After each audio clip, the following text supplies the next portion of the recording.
మత్తయి సువార్త 5వ అధ్యాయము 14వ వచనం. మీరు లోకమునకు వెలుగై ఉన్నారు. కొండ మీద నుండి పట్టణము మరుగై ఉండనేరదు. మనుషులు దీపం వెలిగించి కొంచెం కింద పెట్టరు కానీ అది ఇంట ఉండు వారందరికీ వెలిగించుటకై దీపస్తంభము మీదనే పెట్టుదురు. మనుషులు మీ సత్క్రియలు చూచి పరలోకమందున్న మీ తండ్రిని మహిమపరచునట్లు వారి ఎదుట మీ వెలుగు ప్రకాశింపనీయుడు. లాస్ట్ వీక్ మనము ప్రభు అయినటువంటి యేసుక్రీస్తు వారు యోహాను సువార్త 8వ అధ్యాయం 12వ వచనంలో నేను లోకమునకు వెలుగును అని చెప్పడం మనం విన్నాం. ఈరోజు దానికి పూర్తిగా కాంట్రరీగా అనిపించేటటువంటి మరొక స్టేట్మెంట్ మనం ఇక్కడ చూస్తున్నాం. అదే యేసుక్రీస్తు వారు తన నోటితో తాను తన గురించి నేను లోకమునకు వెలుగును అని చెప్పుకున్నటువంటి ఆయన ఇప్పుడు యేసుక్రీస్తు మొదటి వచనం చూడండి, 5వ అధ్యాయం 1వ వచనం. ఆయన జనసమూహములను చూచి కొండ ఎక్కి కూర్చుండగా శిష్యులు ఆయన యొద్దకు వచ్చిరి. అప్పుడు ఆయన నోరు తెరిచి ఇలాగ బోధింపసాగాను. ఇప్పుడు ఇక్కడ యేసుక్రీస్తు వారు కొండ మీద చేసినటువంటి ప్రసంగం, the great sermon on the mountain యొక్క ఆరంభము మత్తయి సువార్త 5వ అధ్యాయంలో ఉంది.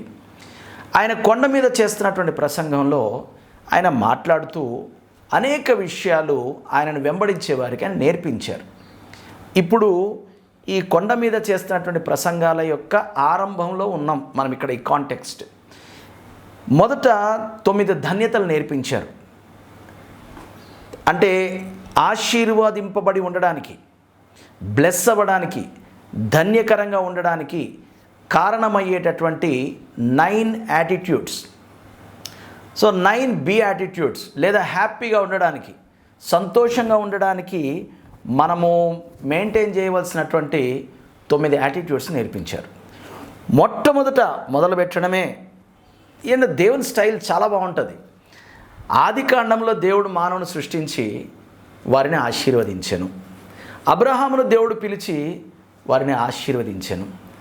సో దేవుడు పిలవగానే ఏం చేస్తాడంటే ఫస్ట్ మనల్ని ఫుల్గా ఎక్విప్ చేసి మనము సర్వసమృద్ధిలో ఉండేలా చేసి ఇప్పుడు మనకు ఒక బాధ్యత అప్పగిస్తాడు.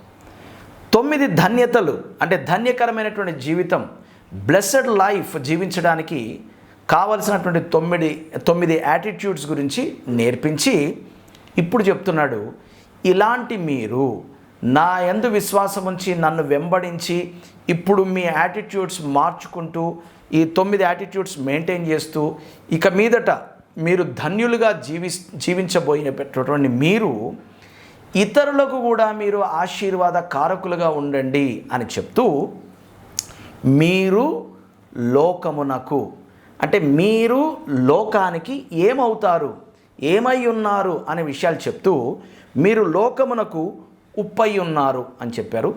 అది ఇప్పుడు ప్రస్తుతం మనం స్టడీ చేయం. దాన్ని చెప్పిన తర్వాత ఇప్పుడు ఏం మాట్లాడుతున్నా అంటే మీరు లోకమునకు వెలుగై ఉన్నారు. లోకమునకు వెలుగై ఉన్నారు.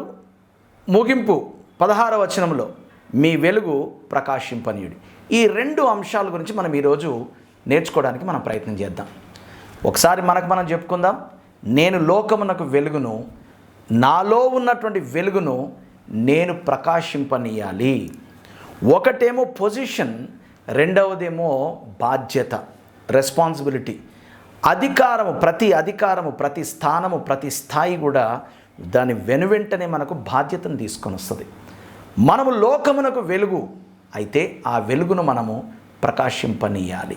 వర్స్ బై వర్స్ మనం వెళ్ళబోయే ముందు కొంత ఉపోద్ఘాతాన్ని మనం నేర్చుకోవడానికి మనం ప్రయత్నం చేద్దాం. పాత నిబంధన కాలంలో ఇశ్రాయేలు ప్రజలకు వెలుగు, తర్వాత జీవము, అభిషేకము, ఉజ్జీవము ఇటువంటి మాటలు ఉండేవి.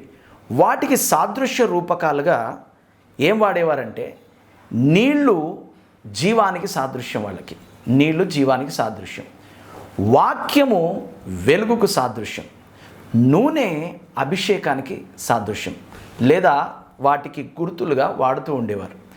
కాబట్టి పాత నిబంధన కాలంలో ఇటువంటి మాటలు మనం చాలా చూస్తాం. ఏదేమైనప్పటికీ కూడా ఇప్పుడు ప్రస్తుత సందర్భంలోనికి వద్దాం మనం. ఏంటి అనంటే పాత నిబంధన కాలంలో ఇశ్రాయేలీలకు వెలుగు అంటే ఏంటి అనంటే ప్రవక్తలు రాసినటువంటి గ్రంథాలు వారికి వెలుగు.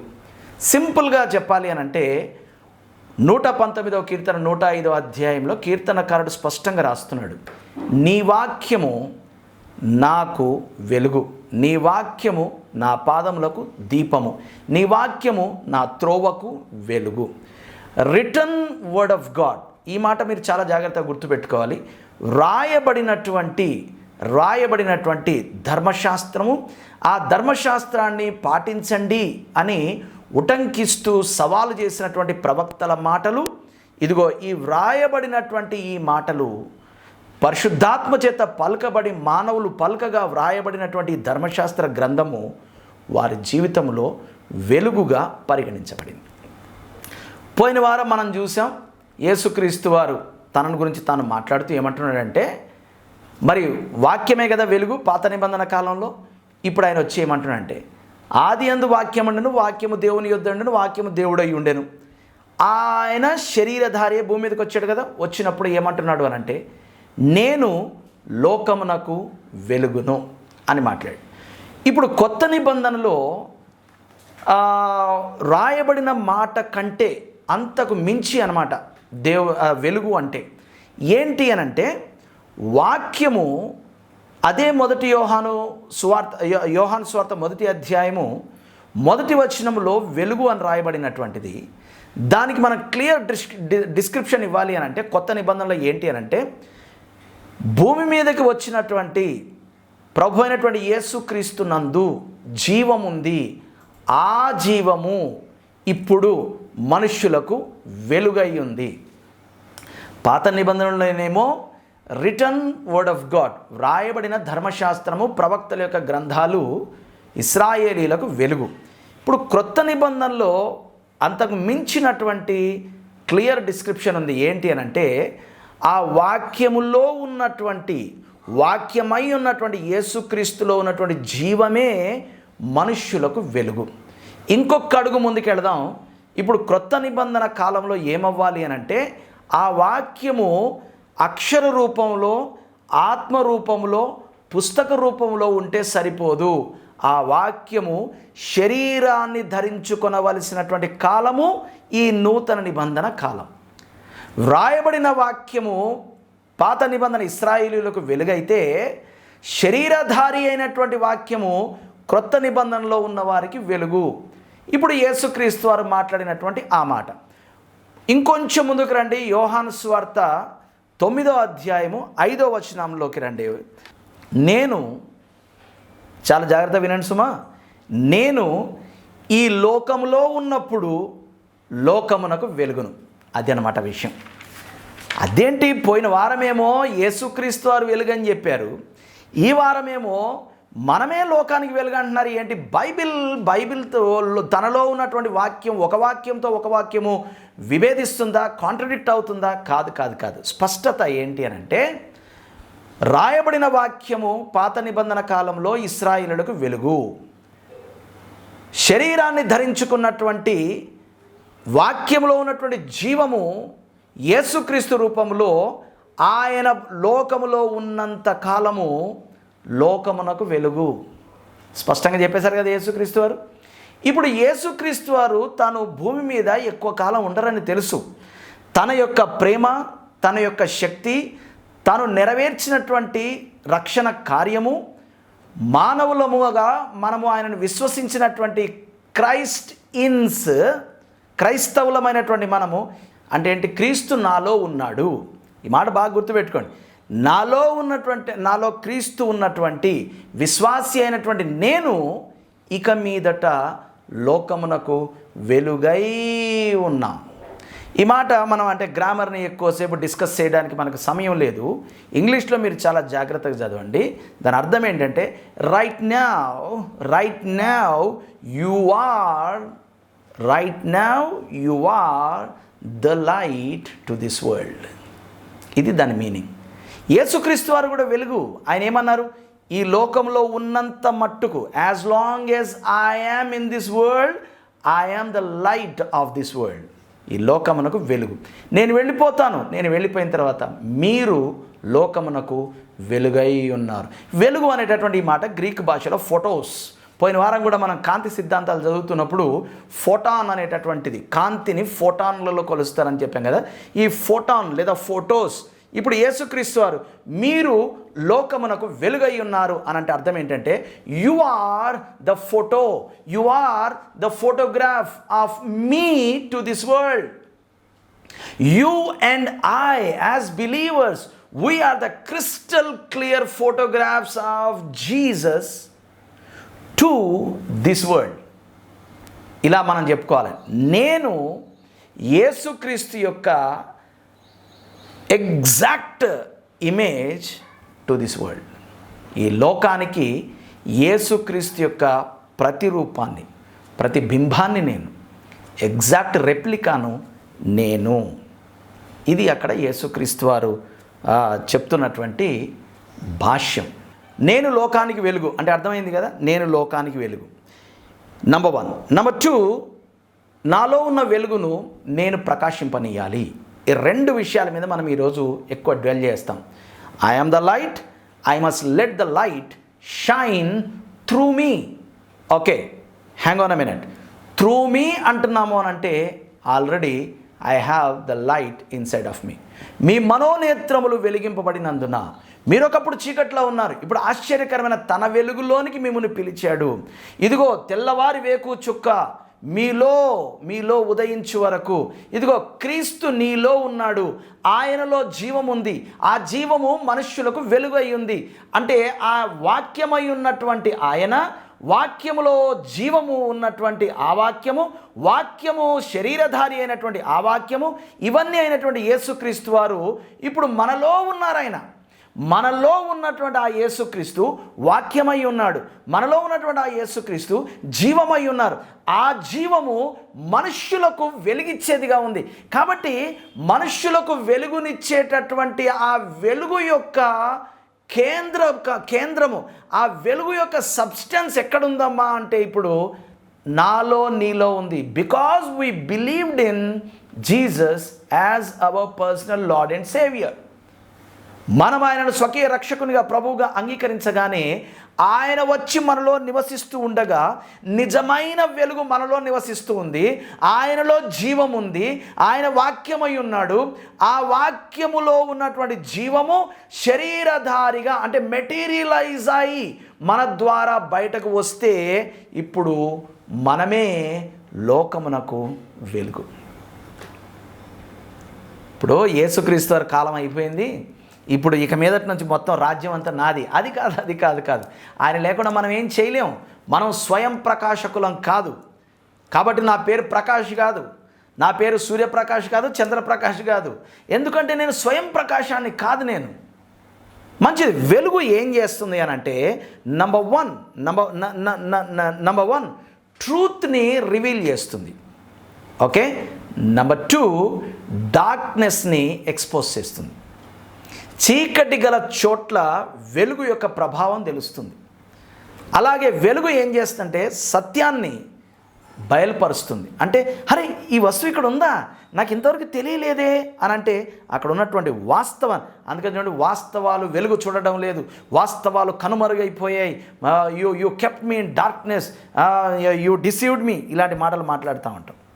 కాబట్టి so first thing I wanted to establish is, పాత నిబంధన కాలంలో ఇశ్రాయేలీయులకు వ్రాయబడినటువంటి దేవుని యొక్క వాక్యమైనటువంటి ధర్మశాస్త్రము, ప్రవక్తల గ్రంథాలు వెలుగైతే, క్రొత్త నిబంధనలో అంతకు మించి ఆ వాక్యములో ఉన్నటువంటి జీవము శరీరాన్ని ధరించుకొనగా మనుష్యులకు వెలుగై ఉంది. ఆ వెలుగును నేనే అని యేసుక్రీస్తు వారు చెప్పారు. అయితే నేను ఈ లోకంలో ఉన్నంతకాలం ఈ లోకమునకు వెలుగును. మరి నేను ఈ లోకం విడిచి వెళ్ళిపోయిన తర్వాత నేను మీ యందు నివసించి మీ ద్వారా ఈ లోకంలో నేను ప్రకాశిస్తాను. కాబట్టి you are my crystal clear exact replicas and photographs of me to this world అని యేసుక్రీస్తు వారు చెప్పాడు. ఈ వెలుగు ఎలా ప్రకాశిస్తుంది చూద్దాం. మనం స్వయం ప్రకాశకాలు కాదు అని మనం చెప్పాం కదా.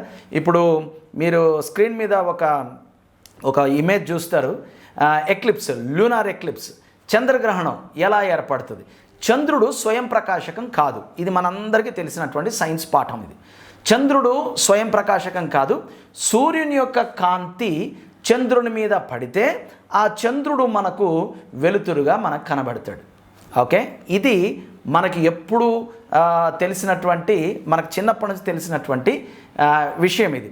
సో సూర్యుని కాంతి చంద్రుని మీద పడాలి, అప్పుడే చంద్రుడు ప్రకాశించబడతాడు, చంద్రుని యొక్క వెలుగు మనకు కనబడుతుంది. కానీ చంద్రగ్రహణం అనేటటువంటిది ఒకటి ఉంది, ల్యూనార్ ఎక్లిప్స్. చంద్రగ్రహణం ఎలా ఏర్పడుతుంది, దీని గురించి కూడా నేను ఎక్కువ వివరించక్కర్లేదు, మనందరికీ తెలుసు. సూర్యునికి అంటే తనకు వెలుగునిచ్చేటటువంటి సూర్యునికి తనకు మధ్యలో భూమి అడ్డుగా వస్తుంది. ఓకే, చాలా జాగ్రత్తగా దీన్ని జ్ఞాపకం చేసుకోవడానికి ప్రయత్నం చేయండి. తను వెలగడానికి కారణమైనటువంటి సూర్యునికి తనకు మధ్యలో భూమి అడ్డొచ్చింది. ఇంతవరకు, ఇంతకంటే ఎక్కువ సైన్స్ పాఠం అవసరం లేదు. ఇప్పుడు చూద్దాం. నీవు ప్రతి విశ్వాసి లోకమునకు వెలుగివ్వాలి, కానీ మనము స్వయం ప్రకాశకాలము కాదు. నిజమైన వెలుగుండెను, ఆ వెలుగు లోకములోనికి వచ్చి మనుష్యులను వెలిగిస్తోంది. ఆ వెలుగు ఆయనలో జీవం ఉంది, ఆ జీవం మనుషులకు వెలుగు. ఇప్పుడు ఆయన యొక్క ప్రకాశము మన మీద ప్రసరిస్తే తప్ప మనం వెలగలేము. సూర్యునికి చంద్రునికి మధ్యలో భూమి ఎలా అడ్డం వచ్చిందో, భూమి అంటే ఏంటి? ఎర్త్. భూమి అంటే ఏంటి? వరల్డ్. భూమి అంటే ఏంటి? లోకం. మనకు క్రీస్తుకు మధ్యలో లోకము ఎప్పుడైతే అడ్డొస్తుందో మనకు కూడా గ్రహణం పడుతుంది. మనం వెలుగు అంటున్నాం, కానీ మన వెలుగు ఎందుకు కనబడడం లేదు? గ్రహణం పట్టింది మనకి. మనం ఎందుకు వెలగలేకపోతున్నాం? గ్రహణం పట్టింది. ఎందుకు? When you allow the world to come in between you and your light who is Jesus, you will have eclipse. గ్రహణం పడుతుంది నీకు. Am I clear so far? Am I clear? కాబట్టి spiritual eclipse will happen when you and I allow the world, లోకాన్ని దేవునికి మనకు మధ్యలో మనము allow చేసినప్పుడు, యాక్సెప్ట్ చేసినప్పుడు మనకు ఆత్మీయ గ్రహణం పడుతుంది. లోకం అంటే ఏంటి? చాలా క్విక్గా చెప్తాను నేను. ఎందుకు అనంటే మనకి ఇదంతా బాగా తెలిసినటువంటి విషయాలే కాబట్టి. మార్క్స్ సువార్త 4వ అధ్యాయంలోనికి రండి. మార్క్స్ సువార్త 4వ అధ్యాయం 19వ వచనం. మార్క్ చాప్టర్ 4 అండ్ వర్స్ 19, 19వ వచనం. ఇక్కడ యేసుక్రీస్తు వారు ఆయన కపెర్నహూములో నుండి సమాజ మందిరానికి వెళ్ళారు. సమాజ మందిరానికి వెళ్ళిన తర్వాత ఆయన సముద్ర తీరమున బోధింపనారంభించారు. సముద్ర తీరమున బోధిస్తూ ఆయన విత్తువాన్ని గుర్చినటువంటి ఉపమానాన్ని చెప్పారు. ఆయన విత్తువాన్ని గుర్చిన ఉపమానం చెప్పి ఆ ఉపమానం యొక్క భావాన్ని చెప్తున్నారు. ఈ ఉపమానంలో ఉన్నటువంటి భావాన్ని మనం స్పష్టంగా అర్థం చేసుకోవడానికి మనం ప్రయత్నం చేద్దాం. అయితే ఈ ఉపమాన భావం చెప్తూ ఉన్నప్పుడు అక్కడ 4 రకాల గ్రౌండ్స్లో విత్తనాలు పడ్డాయి అనేటటువంటిది మనకు తెలుసు. ఒక గ్రౌండ్లో పడ్డ విత్తనం ఏం జరిగిందో చూద్దాం. 19వ వచనంలోనికి రండి. 19వ వచనం. ఇది ఎక్కడ? ముండ్ల పొదలలో పడినటువంటి విత్తనమును పోరిన వారు ఎవరనగా. చూద్దాం. 3 విషయాలు ఉన్నాయి అక్కడ. ఏంటి అంటే లోకాన్ని నేను ఎలా అలౌ చేస్తానండి దేవునికి నాకు మధ్యలో అనే ప్రశ్నకు నేను మీకు జవాబు చెప్తున్నాను.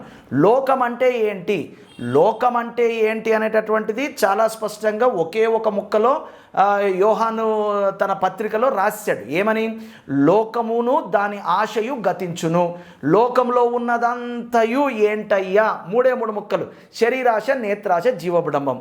ఆదికాండంలో ఏదెను వనంలో హవ్వ మోసగింపబడడానికి కారణం శరీరాశ, నేత్రాశ, జీవబుడంబము. యేసుక్రీస్తు వారు శరీరధారిగా ఉన్నప్పుడు యేసుక్రీస్తు వారిని మోసగించడానికి అపవాది చేసినటువంటి ప్రయత్నంలో అపవాది పనిన పన్నాగము కూడా శరీరాశ, నేత్రాశ, జీవబుడంబము. ఈరోజు నా జీవితంలో లోకాన్ని ప్రవేశపెట్టడానికి సాతాను ప్రయత్నం చేస్తాడు. ఆ లోకంలో ఉన్నదంతయు ఏంటంటే శరీరాశ, నేత్రాశ, జీవబుడంబం. ఫినిష్. సో ఈ 3 ఏ ఒక్కటి మన జీవితంలోకి ప్రవేశించిన యేసుక్రీస్తు వారికి మనకి మధ్యలో అది అడ్డొస్తుంది. మనకు స్పిరిచువల్ ఎక్లిప్స్ విల్ హ్యాపన్. ఇప్పుడు ఇంకొక 3 విషయాలు ఇక్కడ మనం చూద్దాం. ఏంటి లోకము అంటే ఏంటి? లోకములో ఏముంటాయి? 19వ వచనం. లోకములో ఏముంటాయి? ఇతరులు ముండ్ల పొదలలో విత్తబడిన వారు వీరు వాక్యము విందురు గాని. నంబర్ 1 ఐహిక విచారము. విచారం అంటే విచారం కాదండి, cares about this world. We care lot about this world. లోకం ఏమనుకుంటుంది, నేను ఇలాగుంటే లోకం ఎలా, లోకం cares of this world, number 1.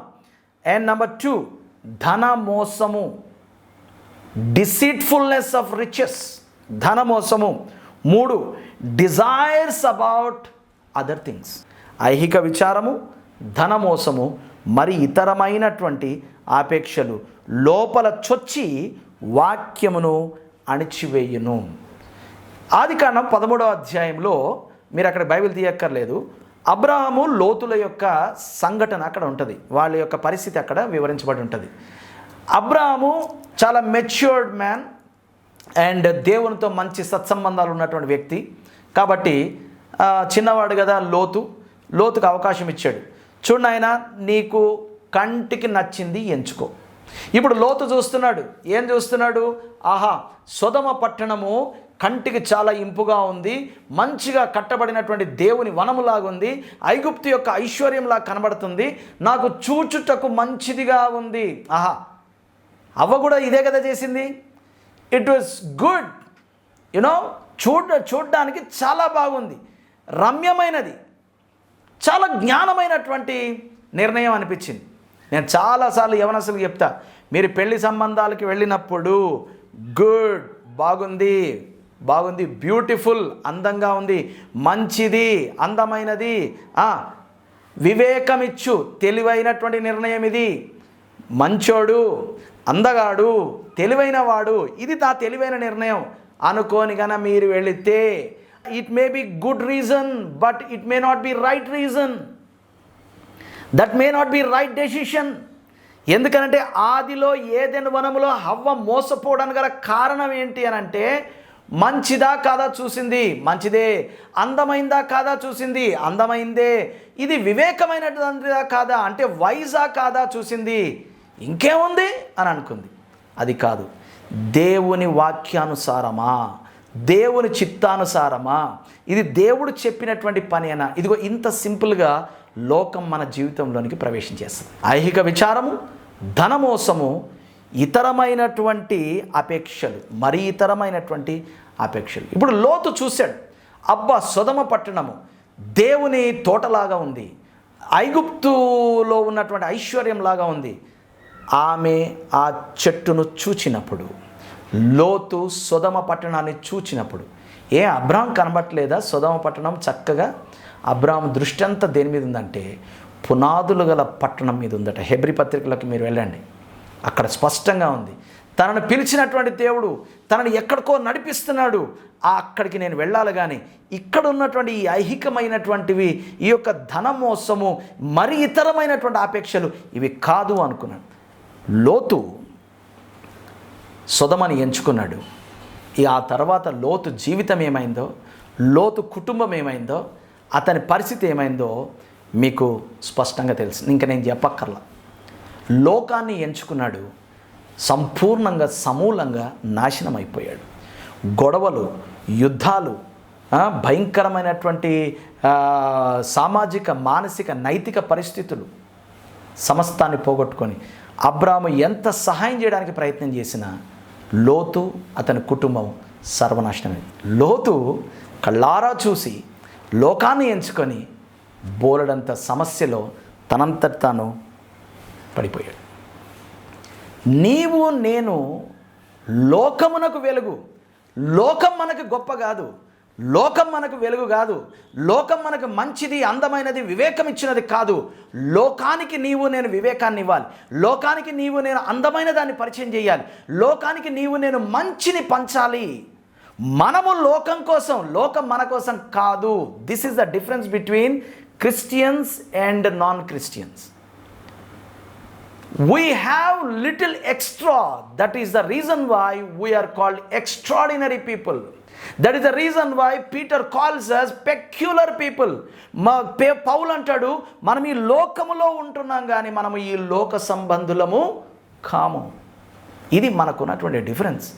అదేం బ్రదర్, మరి లోకంలో ఉన్నప్పుడు మరి ఈ పోటీ ప్రపంచంలో ఇక బైబిల్ చదువుకుంటూ దేవుడా దేవుడా అనుకుంటూ దేవుని ఆరాధించుకుంటూ సంఘానికి అంటుకట్టబడు ఇలా ఉంటే ఎక్కడ బతకగలుగుతాం బ్రదర్? లోకంలో కలిసిపోవాలి. నో, లోకంలో కలిసిపోవడానికి కాదు, లోకంలో ఉన్నదాన్ని మనలోనికి మనము అనుమతించడానికి కాదు, లోకానికి మనం పరిచర్య చేయాలి. అందుకనే మీరు లోకమునకు వెలుగై ఉన్నారు. ఎటువంటి వెలుగు అనంటే తర్వాత అదే మాటలో చూడండి, అది మళ్ళీ మత్తయి సువార్త 5వ అధ్యాయంలోనికి రండి. మీరు లోకమునకు వెలుగై ఉన్నారు అని అక్కడ ఫుల్ స్టాప్ లేదు, సెమైకోలన్ ఉంది. కొండ మీద ఉండు పట్టణము మరుగై ఉండనేరదు. ఇక్కడ యేసుక్రీస్తు వారు కొండ మీద ప్రసంగం చేస్తున్నారు కదా. సో కొండ మీద ప్రసంగం చేస్తూ కొండనంతా చూస్తూ ఆయన ఏమంటారంటే, ఇలాంటి కొండ మీద కనుక ఉన్నట్లయితే మరుగై ఉండనేరదు అంటే ఏమంటారంటే, వెలుగై ఉన్నటువంటి మీరు కొండ మీద ఉన్న పట్టణం లాంటి వారు.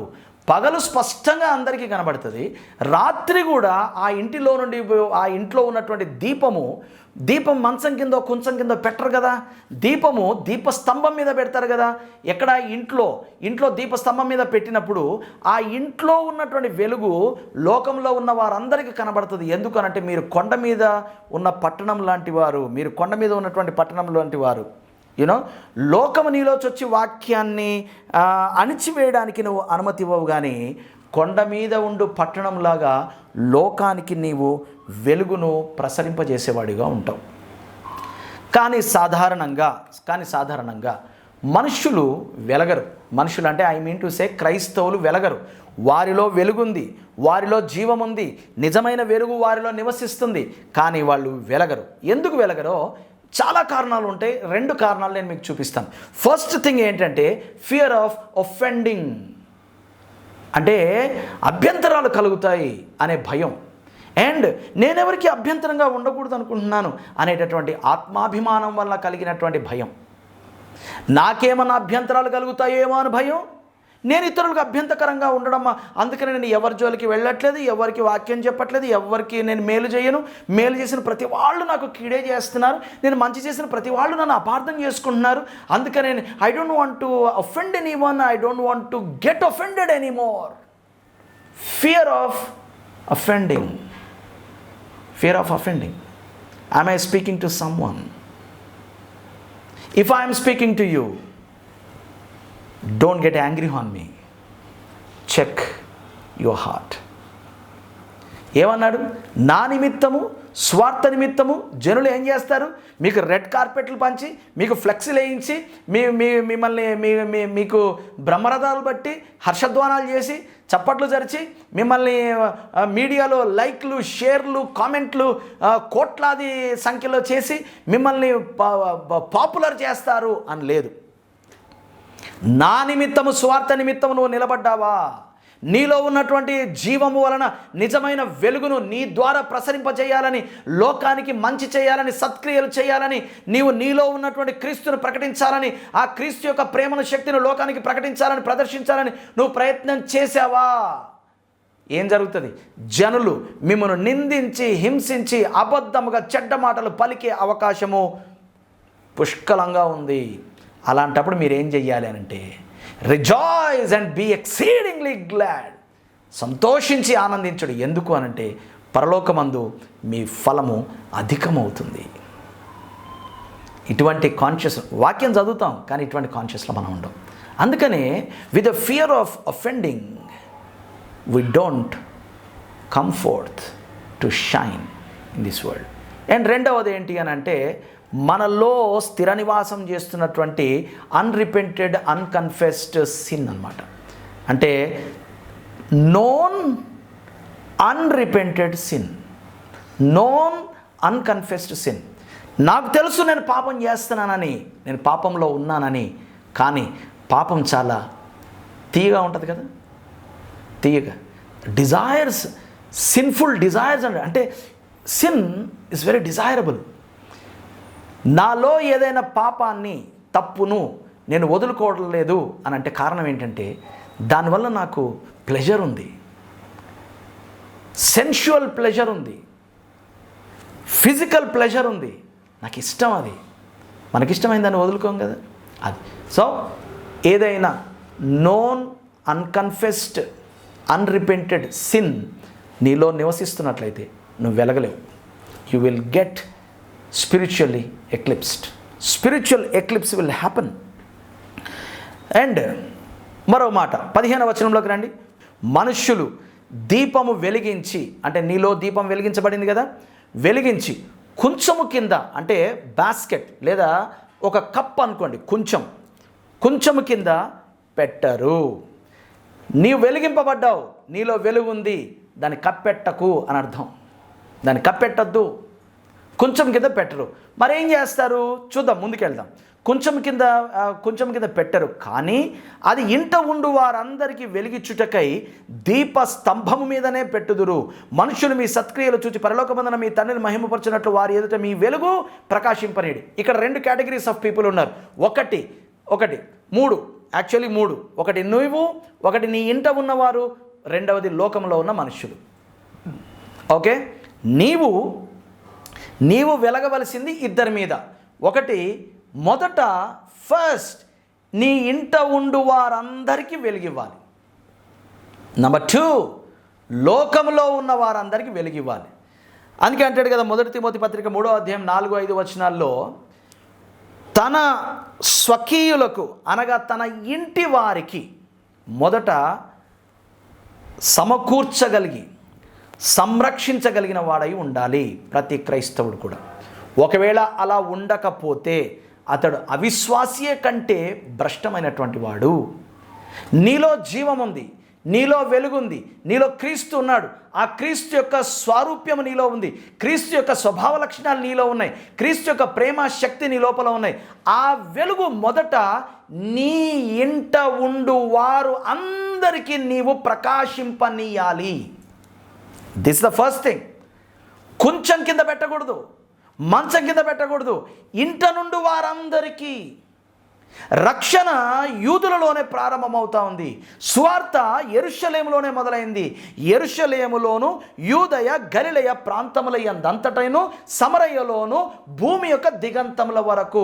So begin your ministry of showing forth the light which is inside of you from your house, from your own family. నీవొక తండ్రివైతే నీ పిల్లలకు జ్ఞానాన్నిచ్చే వెలుగుగా నీవు ఉన్నావా?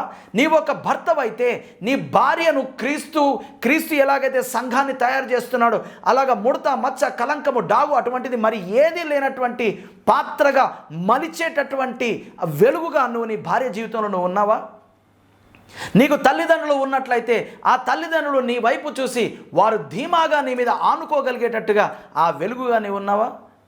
What ever is a position in your family, నీ కుటుంబంలో నీ యొక్క పాత్ర ఏదైనా అయి ఉండొచ్చు. నీ కెపాసిటీలో, తండ్రి అయితే తండ్రి కెపాసిటీలో, తల్లి అయితే తల్లి కెపాసిటీలో, భర్త అయితే భర్త కెపాసిటీలో, భార్య అయితే భార్య కెపాసిటీలో, పిల్లలైతే పిల్లల కెపాసిటీ, ఎవరి కెపాసిటీస్లో వాళ్ళు మనలో ఉన్నటువంటి క్రీస్తు యొక్క జీవము వలన మనుషులకు కలిగేటటువంటి వెలుగు. అంటే క్రీస్తు మనలో నివసిస్తూ ఉంటుండగా ఆయన జీవం వలన ఆయన యొక్క ప్రేమ శక్తిని మనం ప్రదర్శిస్తూ ఉండగా ఇతరులకు కలిగేటటువంటి మేలు మొదట ఇంట నుండు వారందరికీ. నీవొకవేళ ఒక కుమారుడవైతే నీ తల్లి నిన్ను ప్రశంసించాలి, నీ తండ్రి నిన్ను ప్రశంసించాలి, నీ తోబుట్టువులను నిన్ను ప్రశంసించాలి. తన యొక్క వెలుగు నా మీద ప్రకాశిస్తుంది. ఈరోజు మా అబ్బాయి ఉండబట్టి మేము ఇలా ఉన్నామండి, ఈరోజు మా అబ్బాయి ఉండబట్టి నేను ఇలా చేయగలుగుతున్నానండి, ఈరోజు మా అన్నయ్య ఉన్నాడు కాబట్టి నేను ఇలాగ ఉన్నాను, ఈరోజు మా తమ్ముడు ఉన్నాడు కాబట్టి ఇలా ఉన్నాను, ఈరోజు మా అక్క ఉంది కాబట్టి ఇలా ఉన్నాను, ఈరోజు మా చెల్లి ఉంది కాబట్టి ఇలా ఉన్నాను. సాధారణంగా సిబ్లింగ్స్ మధ్యలో, ఫ్యామిలీ మెంబర్స్ మధ్యలో తెలియనటువంటి అటాచ్మెంట్ ఉంటుంది. దాని ద్వారా కొన్ని జరిగిపోతూ ఉంటాయి. నేను మాట్లాడేది అటువంటి దాని గురించి కాదు. నీలో నివసిస్తున్నటువంటి పరిశుద్ధాత్మ ద్వారా నీలో నివసిస్తున్నటువంటి ప్రభు అయిన యేసుక్రీస్తు యొక్క జీవము నీలో ఉంది కదా, ఆ జీవములో నిజమైన వెలుగు ఉంది కదా, ఆ వెలుగు మొదట ఇంట ఉన్న వారందరికీ ప్రకాశింపనీయాలి. నెక్స్ట్ మనుష్యులందరికీ, లోకంలో ఉన్నటువంటి మనుష్యులకు వెలుగివ్వడానికి. we all attached to churches. Okay, సంఘాలకి మనము అటాచ్ అయిపోయాం. సంఘాలకి కనెక్ట్ అయిన వాళ్ళని చర్చియన్స్ అంటారనమాట. ఏమంటారండి? చర్చియన్స్ అంటే క్రిస్టియానిటీ అని అంటే ఏంటి అని అంటే కనెక్టెడ్ అని అర్థం. రిలేషన్షిప్లో ఉన్నాము, క్రిస్టియన్ అని అంటే the person who has close relationship, intimate and inter exchanged relationship with Christ, వాడు క్రిస్టియన్. కానీ సాధారణంగా క్రీస్తు ఎక్కడున్నాడో అవన్నీ పక్కన పెట్టేసి మా సంఘము, మా సంఘపు పద్ధతులు, మా సంఘపు ఆచార వ్యవహారాలు, మా సంఘపు హెయిర్ స్టైల్, మా సంఘపు వస్త్రధారణ, మా సంఘపు మాట విధానం. ఏమండి ఏమైనా కొత్తగా అనిపిస్తున్నాయా? మీరు ఒక్కొక్కరి హెయిర్ స్టైల్ చూస్తే వీళ్ళందరూ ఏ చర్చో చెప్పేయచ్చు, ఒక్కొక్కరు వస్త్రధారణ చూస్తే వీళ్ళంతా ఏ చర్చో చెప్పేయచ్చు, ఒక్కొక్కరి మాట తీరు చూస్తే చెప్పేయచ్చు ఏ సంఘము. ఆ సంఘంలో ఉన్న వాళ్ళందరూ కూడా ఇలాగే మాట్లాడతారు. బాగున్నారా అన్న, ప్రభు ఏమంటున్నాడు అన్న, ఎందుకు ఇట్లా మాట్లాడుతున్నాడు. మీరు చూడండి, వాళ్ళ పాస్టర్ గారు అలాగే మాట్లాడతారు. మొత్తం వీళ్ళంతా ఏంటంటే churchians. Some of us must exchange our churchianity to Christianity. మనము ఈ చర్చియానిటీని క్రిస్టియానిటీతో మార్పు చేసుకోవాలి. ఎందుకంటే Christianity is universal, Christianity is ministry oriented, churchianity is very what we call very stingy and very narrow within the circle. అంటే మనమే బతుకుతాం అన్నమాట. ఎంత మనం బతుకుతామంటే పక్క చర్చోని కూడా ఓర్చుకో మనం. This is churchianity. అన్నా వాళ్ళు కూడా చేస్తున్నారన్నా, వాళ్ళు కూడా మీటింగ్లు పెట్టేస్తున్నారు, వాళ్ళు కూడా వాట్సాప్లో చేస్తున్నారు, వాళ్ళు కూడా యూట్యూబ్లో, అంటే మనమే చర్చియానిటీ. ఇదంతా కూడా ఒక వ్యవస్థను, ఒక వ్యక్తిని ఆరాధించేటటువంటి వ్యవస్థ. నేను మన చర్చిలో ఎప్పుడు చెప్తా ఉంటాను, bring the people to Christ, not to church. వాళ్ళు క్రీస్తులోనికి వచ్చిన తర్వాత మిమ్మల్ని చూసి, ఏమండి మీరు బాగుంటున్నారు, మీ కుటుంబం బాగుంటుంది, మీకు ఎన్ని కష్టాలు, నష్టాలు, అనారోగ్యాలు, వేదనలు, బాధలు వచ్చినా కూడా మీరు ఇంత ధైర్యంగా ముందుకు వెళుతున్నారు, ఎలాగండి ఇంత బలంగా ఉన్నారు అని అంటే, మా యొక్క ఆత్మీయ గృహంలో మాకు పెట్టేటటువంటి ఆహారం, మా ఆత్మీయ గృహంలో మా మధ్యలో ఒకరి మధ్యలో ఒకరికి ఉన్నటువంటి సహవాసం, మా ఆత్మీయ గృహంలో మేమందరం కలిసి కూడి వచ్చినప్పుడు మేము ప్రభుతో చేసేటటువంటి ఆ పరిశుద్ధ సహవాసం, మా ఆత్మీయ గృహంలో మేము చేసేటటువంటి ఆ యొక్క ప్రార్థనా జీవితం మమ్మల్ని ఇంత బలపరుస్తుంది. అంటే నన్ను కూడా ఆత్మీయ గృహానికి తీసుకుని వెళ్తారా అని అడిగారు అనుకోండి, అప్పుడు తీసుకురండి చర్చ్కి. అంతేగాని నువ్వు మా చర్చ్కి వచ్చాయి, నువ్వు రక్షణ వచ్చేస్తుంది, నువ్వు మా చర్చ్కి వచ్చి నీ పిల్లలకి పెళ్ళిళ్ళు అయిపోతాయి, నువ్వు మా చర్చ్కి వచ్చి నీ కొడుకు ఉద్యోగం వచ్చేది, నువ్వు మా చర్చ్కి వచ్చి మీ భార్యాభర్తల మధ్యలో సమాధానం వచ్చేసి wrong gospel. Don't spread churchianity but propagate the Christianity. Christianity after all is a relationship with Christ. Okay, now let us get further. ఇంకా మనం ముందుకు వెళదాం. ఎలా మనము వెలగగలుగుతాము, ఎందుకు మనం వెలగాలి, ఈ రెండు విషయాలు చూసి మనం ఈరోజు ముగించుకుందాం. లూకా సువార్త 11వ అధ్యాయము 33-34 వచనాలు చదువుతాను.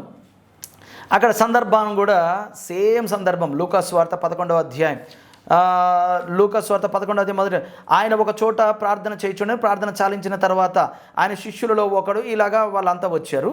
ఆ తర్వాత ఏం జరిగింది, యేసుక్రీస్తు వారితో మాట్లాడుతూ ఉండగా 29వ మరియు జనులు గుంపులుగా కూడినప్పుడు ఆయన ఈలాగు చెప్పసాగాను, ఈ తరము వారు దుష్టతరం వారై ఉండి సూచక క్రియలను అడుగుచున్నారు. సో ఈ కాంటెక్స్ట్ అంతా మీరు చదువుకోండి. ఇక్కడ కూడా యేసుక్రీస్తు వారు మత్తయి సువార్త 5వ అధ్యాయము 14-16 వచనాల్లో ఏమైతే మత్తయి రాశాడో అవే విషయాలు ఇక్కడ లూకా రాస్తున్నాడు. 33వ వచనం, ఎవడును దీపము వెలిగించి చాటుచోటునైనను కొంచెము క్రిందనైనను పెట్టడు కానీ లోపలికి వచ్చు వారికి వెలుగు కనబడకై దీపస్తంభము మీదనే పెట్టును. ఇక్కడ కూడా సేమ్ కాంటెక్స్ట్. ఓకే, మనము వెలుగు, దీపము అందరికీ వెలిగిచ్చేలాగా మన దీపస్తంభం మీద ఉండాలి. కొంచెం కిందనో చాటు చోట్లైనా మనం ఉండకూడదు, మనము బయటకి ఎక్స్ప్లోడ్ అవ్వాలి. అదే కాంటెక్స్ట్ ఇక్కడ. ఈ కాంటెక్స్ట్లోనే యేసుక్రీస్తు వారు మాట్లాడుతూ మరి ఈ వెలుగును మనము ఎలా వెలగగలుగుతామో ఇక్కడ స్పష్టత ఇస్తున్నాడు. Are you ready to shine for Christ? ఈ లోకంలో క్రీస్తు ద్వారా వెలగాలని మీరు అనుకుంటున్నట్లయితే ఈ వాక్యాన్ని చాలా జాగ్రత్తగా వినండి. 34వ వచనం, ఈ మాట చెప్పగానే ఆయన చెప్తున్నాడు, నీ దేహమునకు దీపము నీ కన్నే గనుక కన్ను, నీవు లోకమునకు వెలుగు అంటున్నాడు. ఓకే, నీవు వెలగాలి అంటున్నాడు. వెంటనే ఏం మాట్లాడుతున్నా అంటే దీపము దీపం గురించి మాట్లాడుతున్నాడు. ఏంటి? నీ దేహానికి దీపం ఏంటి అంటే ఈ దేహమే కదా మరి లోకాన్ని ఫిజికల్గా కాంటాక్ట్ చేస్తుంది. ప్రకాశము, వెలగడము అంటే ఏంటి? స్పిరిచువల్ థింగ్స్ కాదు, practical, physical, materialistic good works. That's what అంటే ఎటువంటి గుడ్ వర్క్స్ అంటే, ప్రభువా నేను నిన్ను సేవించను, ఆయనకి నీ సేవ అక్కర్లేదు. నీవు సేవ అంటే ఎవరిని సేవించడం అంటే, మిక్కిలి అల్పులైన ఈ నా సహోదరులు అన్నాడు చూసారా, అదిగో అది. పేతురు నన్ను ప్రేమ అయితే వెళ్ళి నా గొర్రెలు, అది అక్కడ అనమాట. మనుష్యులకు మీరు చేస్తే నాకు చేసినట్టే. ఏం చేశారు మనుషులు? కుడి పక్కన కొందరున్నారు, ఎడం పక్కన కొందరున్నారు. గొర్రెలు మేకలతో పోల్చాడు. కుడి పక్కన ఉన్న వారితో చెప్తున్నాడు, ఏమని చెప్తున్నారంటే, నా తండ్రి వలన ఆశీర్వదింపబడిన వారలారా, యూ బ్లెస్సెడ్ పీపుల్, మీరు ఎందుకు ఆశీర్వదింపబడ్డారు? ఆశీర్వాద కారకంగా ఉన్నారు కాబట్టి ఇప్పుడు నా తండ్రి స్వాస్థ్యంలో పాలు పంపులు పొందండి. మీరు ఆశీర్వదింపబడిన వారు, ఇప్పుడు మీకు పాలు పంపులు వచ్చాయి. ఎందుకనంటే ఆశీర్వాద కారకులుగా మీరు ఉన్నారు భూమి మీద ఉన్నప్పుడు. అయ్యో ప్రభా, మేము ఎప్పుడున్నాం ప్రభా? ఎలా ఎప్పుడున్నారా? నాకు ఆకలి కలిగింది, మీరు అన్నం పెట్టారు. నాకు దాహమైంది, మీరు నీళ్ళు ఇచ్చారు. నాకు చలి తగిలింది, మీరు వస్త్రములు ఇచ్చారు. నేను అనారోగ్యంలో ఉన్నాను, మీరు నన్ను పరామర్శించారు.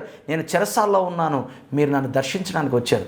నువ్వెప్పుడున్నావు ప్రభా? ఇట్లాంటి పరిస్థితుల్లో ఇదిగో మిక్కిలి అల్పులైన ఈ నా సహోదరులలో ఒక్కనికి మీరు చేస్తే నాకు చేసినట్టే. ఇటువంటి గుడ్ వర్క్స్ గురించి మాట్లాడుతున్నాడు. అంటే ఫిజికల్ వరల్డ్లో ఫిజికల్ బాడీ ద్వారా మనము కాంటాక్ట్ చేయగలిగేటటువంటి physical, materialistic, practical good works గురించి మాట్లాడుతున్నాడు. ఇప్పుడు ఈ దేహమునకు దీపం గురించి ఇక్కడ ఎక్స్ప్లెయిన్ చేస్తున్నాడు. మరి నువ్వు వెలగాలంటే నువ్వు ఏముండాలి? మొట్టమొదటి క్వాలిటీ అండ్ క్వాలిఫికేషన్ ఏంటంటే, నీ దేహమునకు దీపము కన్నే. కన్ను, ఐ అంటే ఏంటి అంటే కాన్షియన్స్. కాన్షియన్స్ అంటే తెలుగులో చెప్తున్నాను, మనస్సాక్షి. అది కన్ను స్పష్టంగా ఉండాలి అంట. నలుసు పడ్డా కూడా మనం ఏం చేస్తాం చెప్పండి? ఏ పనిలో ఉన్నా ఆగాగు అని చెప్పేసి ఆ పని ఆపేసి ముందు అర్జెంటుగా తీరా తీస్తే ఎంత ఉంటుందండి? కంటికి కూడా కనబడి చిన్న నలుసు ఉంటుంది. చిన్న నలుసు నీ కంట్లో ఉన్నా నీ దృష్టి స్పష్టంగా ఉండదు, నీ జీవితం కుదురుగా ఉండదు. నీ కాన్షియస్లో చిన్న క్రీనీడ ఏర్పడినా నీవు వెలగలేవు.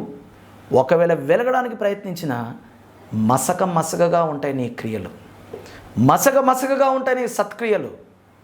నీవు వెలగలేవు. కాబట్టి నీ కాన్షియస్ క్లియర్గా ఉండడం కొరకు ఆయన ఇక్కడ మాట్లాడుతూ ఉన్నాడు. ఇదే లూకాసు వార్త 15వ అధ్యాయంలోనికి రండి ఒకసారి. లూకాసు వార్త 15వ అధ్యాయం. ఈ కాన్షియస్ గురించి మనం కొంచెం నేర్చుకోవడానికి మనం ప్రయత్నం చేద్దాం. వెలగాలంటే ఏమవ్వాలండి? Our conscious must be clean. అంతే. How can I shine? Simple answer is very straight. I must keep my conscious clean. మనస్సాక్షి నిర్మలంగా, మలినము లేనిదాని మనస్సాక్షి శుద్ధిగా మనం ఉంచుకోవాలి. లూకాసు వార్త 15వ అధ్యాయం 1వ వచనం. ఒకప్పుడు సమస్తమైన సుంకరులు, పాపులు ఆయన యొద్దకు వచ్చి ఆయనను అడుగుతూ ఉంటే ఇక్కడ ఆయన ఒక విషయం చెప్తున్నాడు. ఏంటి అని అంటే, తప్పిపోయిన గొర్రె గురించి. నేను ఇదంతా చదవను, ఎందుకంటే సమయం లేనందుని బట్టి. ఇదంతా మనకు తెలుసు కదా. 99 ఉన్నాయి, ఒకటి ఉంది. ఒక్కటి తప్పిపోయింది, 99 ఉన్నాయి. ఇప్పుడు 99 ఎవరు, తప్పిపోయిన ఒక్కటి ఎవరు, అది మనం అర్థం చేసుకోవడానికి మనం ప్రయత్నం చేద్దాం. ఓకే, 99 ఎవరు, ఒక్కటి ఎవరు? ఇప్పుడు 7వ వచనంలోకి రండి. అటువలే మారు మనసు అక్కరలేని 99 మంది నీతిమంతులు. 2 కేటగిరీస్. 7వ వచనాన్ని 10వ వచనాన్ని కంపేర్ చేయడానికి ప్రయత్నం చేద్దాం. 99 మంది ఎవరు? మారు మనస్సు అక్కరలేని. అంటే వీళ్ళు నాకు మారు మనసు అక్కర్లేదు అని తిరుగుబాటు చేసిన వాళ్ళు కాదు. వాళ్ళు మారు మనసు పొందక్కర్లా. ఇంకా ఎందుకు అనంటే వాళ్ళు నీతిమంతులుగా తీర్చబడ్డారు. అంటే క్రైస్తవులమైనటువంటి మన గురించి మాట్లాడుతున్నాడు అక్కడ.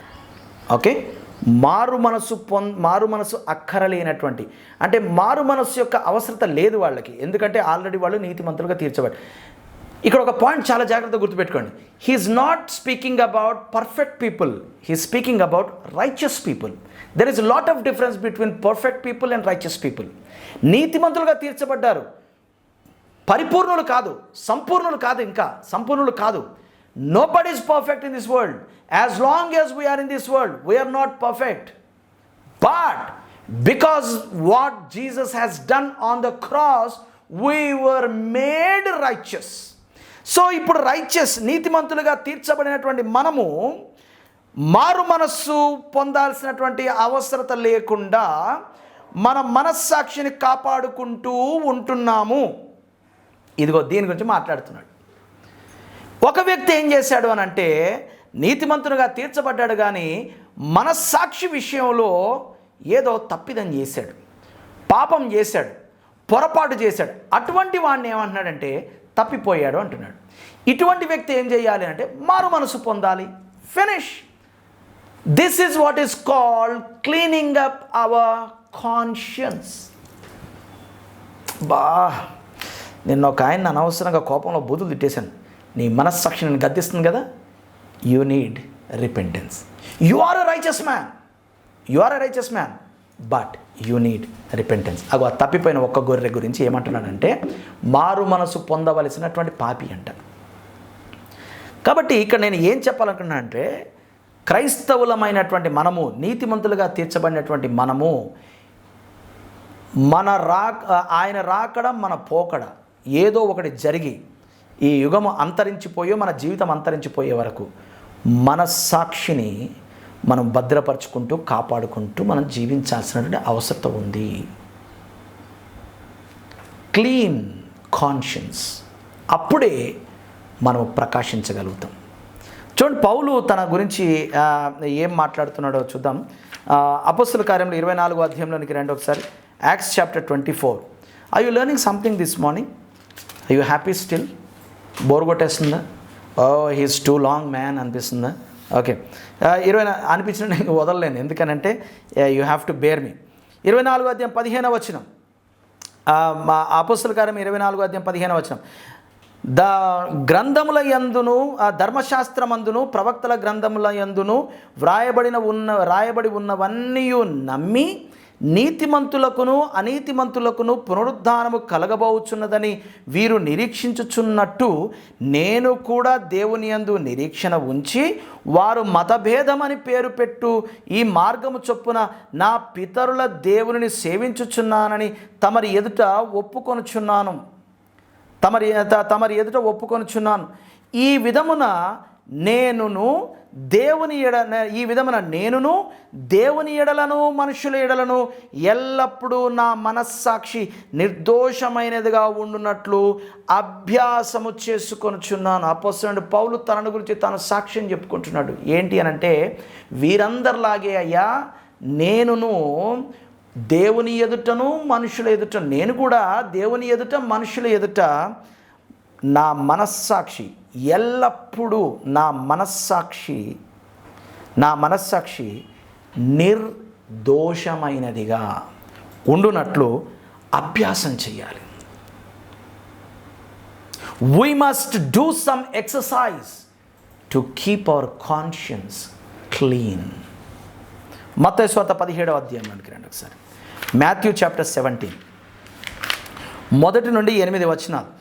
అక్కడ యేసుక్రీస్తు వారు రూపాంతరపు కొండ మీద ఆయన తన శిష్యుల ఎదుట ఆయన రూపాంతరం పొందాడు. ఆ రూపాంతరం పొందినప్పుడు ఏం జరిగిందో తెలుసా? హిజ్ డీటీ, ఆయన యొక్క దైవత్వము was shining forth through his humanity. ఆయనలో ఉన్నటువంటి దేవత్వము, ఆయనలో ఉన్నటువంటి దైవత్వము ఆయన ద్వారా, ఆయన యొక్క మానవత్వము ద్వారా ప్రకాశించడం మొదలుపెట్టింది.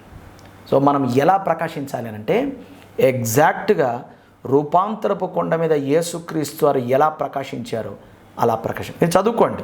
17వ అధ్యాయం 1 వచనం నుండి 8 వచనాలు మీరు చదువుకోండి. ఆయన మనుష్య రూపంలో ఉన్నాడు, కానీ ఆయన దేవుడే. నీవు నేను మానవులమే, కానీ మనం క్రైస్తవులము కనుక క్రీస్తు మనలో ఉన్నాడు. క్రీస్తు మనలో ఉన్నాడు. ఏమైంది? దేవుని స్వరూపి అయి ఉన్న క్రీస్తు మహిమను కనబరుచు సువార్త, ఆ సువార్త ప్రకాశము, సువార్త మనలో ఉంది. ఆ సువార్త ఎవరి మహిమను తెలియజేస్తుంది? క్రీస్తు యొక్క మహిమను. క్రీస్తు ఎవరు? దేవుని స్వరూపి. అంటే దేవుని స్వరూపి అయినటువంటి క్రీస్తు యొక్క మహిమను కనబరచు సువార్త. ఆ సువార్త అనేటటువంటి ఆ వాక్యము మనలో ఉంది. ఆ వాక్యములో జీవం ఉంది. ఆ జీవములో నిజమైన వెలుగు ఉంది. ఆ వాక్యము శరీరాన్ని ధరించుకొని మన శరీరము ద్వారా ఆ వాక్యము ప్రాక్టికల్గా మెటీరియలైజ్ అయి బయటకు వస్తే the deity which is living in us will shine forth through our humanity, exactly as on the Mount of Transfiguration. Okay, ఆఖరి పాయింట్కి నేను వచ్చేసాను. Why should we shine? Simple అండి, ఆన్సర్ నేను చెప్పక్కర్లేదు, మీకే తెలుసు. The whole world is full of darkness. There is a one reason, which is a common reason. All of us know. కానీ బైబిల్ ఏం చెప్తుందో మనం చూద్దాం. ఎఫెసీ పత్రిక 3వ అధ్యాయము 17వ వచనం. మనలో ఏముందో చెప్తున్నాను నేను. 3:17 నుంచి కలిసి ఉంది. మీ అంతరంగ పురుషుని యందు శక్తి కలిగి, మన అంతరంగ పురుషునిలో, మన ఇన్నర్ మ్యాన్లో ఏముందండి? శక్తి. ఆయన ఆత్మ వలన, మన లోపల ఏముందండి? ఆత్మ. ఆయన ఆత్మ వలన బలపరచబడినట్లుగా క్రీస్తు మీ హృదయములలో విశ్వాసం ద్వారా నివసించినట్లు. So Christ dwelling in us, మన హృదయంలో క్రీస్తు ఉన్నాడు. 1 యోహాను 4వ అధ్యాయం 4వ వచనం అంటోంది, మీలో ఉన్నవాడు లోకంలో ఉన్నవాని కంటే గొప్పవాడు. కొలస్సీ పత్రిక 1వ అధ్యాయం 27వ వచనం, అన్ని జనులలో ఈ మర్మం యొక్క మహిమైశ్వర్యం ఎట్టిదో అది, అనగా మీ యందున్న క్రీస్తు మహిమ నిరీక్షణ అయి ఉన్నాడు అను సంగతి దేవుడు తన పరిశుద్ధులకు తెలియపరచగోరి ఇప్పుడు ఆ మర్మము వారికి బయలుపరచను. కానీ ఇవేవి కూడా లోకము చూడలేదు. మనలో ఉన్నటువంటి క్రీస్తును, ఆ క్రీస్తు పట్ల మనకున్నటువంటి విశ్వాసాన్ని, మనలో ఉన్నటువంటి క్రీస్తు యొక్క మహిమను, మనలో ఉన్నటువంటి క్రీస్తు యొక్క ప్రేమను, మనలో ఉన్నటువంటి క్రీస్తు యొక్క శక్తిని, మనలో ఉన్నటువంటి క్రీస్తు యొక్క మహిమైశ్వర్యమును లోకము చూడలేదు. ఎందుకు మనం ప్రకాశించాలి? ఆ మాట చెప్తాను. మీరు లోకమునకు వెలుగై ఉన్నారు, మీ వెలుగును లోకము మీద ప్రకాశింపనీయుడి. ఎలా? మీ సత్క్రియల ద్వారా. ఎందుకు? కారణం ఏంటి అని, ఎందుకు అనంటే నంబర్ 1, లోకమంతా చీకటిమయమైపోయింది. చీకటి క్రియలు, చీకటి సంగతులు, చీకటి సంఘటనలు, చీకటి మనుషులు, చీకటి కార్యాలు లోకంలో ఉన్నాయి. అండ్ మన లోపల ఉన్నటువంటి క్రీస్తు, ఈ లోకంలో ఉన్నవానికంటే గొప్పవాడైన క్రీస్తు, మహిమైశ్వర్యము, ప్రేమ, శక్తి కలిగినటువంటి క్రీస్తు, మనకున్నటువంటి విశ్వాసము లోకము చూడలేదు. కాబట్టి వీటిని మనం ఏం చేయాలంటే బయటకి తీసుకొని రావాలి. తీసుకొని వస్తే ఏమవుతుంది అని అంటే, మళ్ళీ మత్తయి సువార్త 5వ అధ్యాయంలోకి వచ్చేయండి. మనుష్యులు మీ సత్క్రియలు చూడగలుగుతారు, మీ స్పిరిచువల్ స్టేటస్ని చూడలేరు. నో, మీ లోపల నివసిస్తున్న క్రీస్తుని చూడలేరు, మీ విశ్వాసాన్ని చూడలేరు, ప్రేమను చూడలేరు, కృప, కనికరము, మహిమ, ఐశ్వర్యం ఇవేవి చూడలేరు. అయితే ఏం చూడగలుగుతారు? మీ క్రియలు చూడగలుగుతారు. ప్రకాశము, వెలుగు ఏంటి అనంటే క్రియలు. ఏం క్రియలు? సద్బోధకుడు మనలో ఉన్నాడు, సత్పురుషుడు మనలో ఉన్నాడు. ఆయనను బయటకు తీసుకొస్తే మన క్రియలు సత్క్రియలు.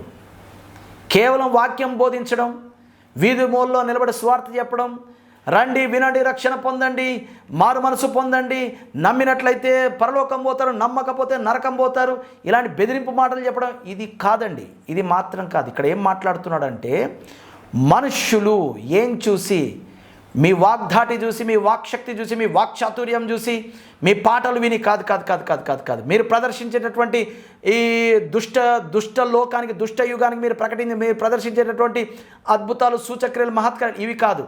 సత్క్రియలు, good works, not wonderful miracles. నువ్వు వండర్ఫుల్ మిరకల్స్ చేసే వాళ్ళు అంటారు, మా మంత్రగాళ్ళు నీకంటే ఎక్కువ చేయగలరు అంటారు. అవి కాదు సరిపోవాల్సినవి. వాక్యం మాత్రం సరిపోదు.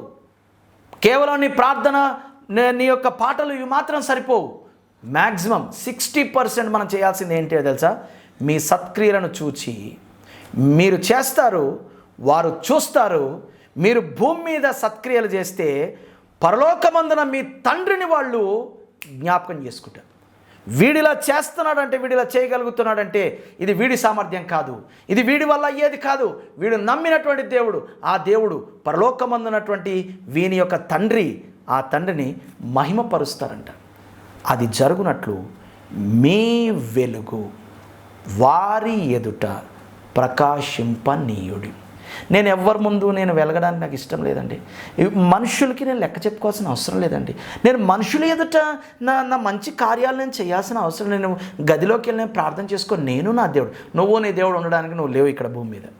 హలో, నువ్వు నీ దేవుడు గదిలోకి వెళ్ళి గోజాడి మీరిద్దరు కలిసి మాట్లాడుకొని అక్కడ ఇంటర్ ఎక్స్చేంజ్ జరిగిన తర్వాత ఇప్పుడు ఏమవ్వాలంటే నీవు లేచి సర్వలోకమునకు వెళ్ళి సర్వ సృష్టికి పరిచర్య చేయాలి. I love you God, I love you God, I love you lord, I love you my Jesus అని పేతురు అంటే వదలరా, వదులు వదులు వదులు వదులు వెళ్ళు. వెళ్ళి సత్క్రియలు వారి ఎదుట చెయ్యాలి. అంటే వారికి చెయ్యాలి. వారి ఎదుట అంటే వాళ్ళ ముందు కొన్ని గిమ్మిక్లు మ్యాజిక్లు ఏమని కాదు, వారికి ఏమన్నా చెయ్యాలి.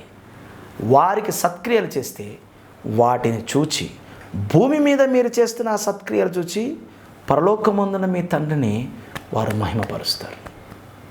హల్లెలూయా.